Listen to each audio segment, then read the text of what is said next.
Welcome back to our YouTube channel. ఈ రోజు non spoiler review of the film 7G. 2 hours 18 minutes run టైమ్తో మన Telugu dubbing కూడా అయితే ఆహాలోనైతే అవైలబుల్గా ఉంది.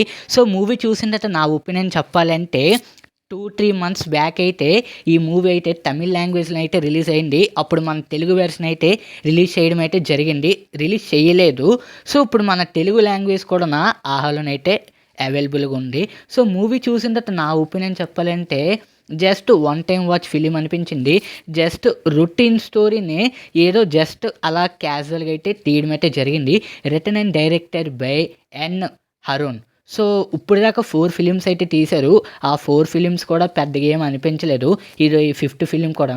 ఆ 4 ఫిలిమ్స్ కూడా మన తెలుగు లాంగ్వేజ్లో లేదు. ఈ 5th ఫిలిం మాత్రమే మన తెలుగు లాంగ్వేజ్లో కూడా ఉంది.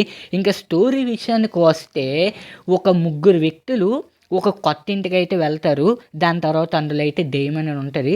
అసలు ఇంతకీ నెక్స్ట్ ఏం జరిగింది అనేది మిగతా కథ అంతా ఏదో జస్ట్ క్యాజువల్గా అయితే తీయడం అయితే జరిగింది. ఏదో రొటీన్ స్టోరీ లాగా మళ్ళీ సాగదీశారు. ఆ 2 గంటల 18 నిమిషాలు కూడా నాకు ఎందుకు అని అనిపించింది. నా ఒపీనియన్ బట్టి అయితే మూవీ పెద్దగా ఏం అనిపించలేదు, వన్ టైం కూడా ఎక్కువ అనిపించింది. That's all guys. ఈ వీడియో మీకు నచ్చినట్లయితే please like, share and subscribe to my YouTube.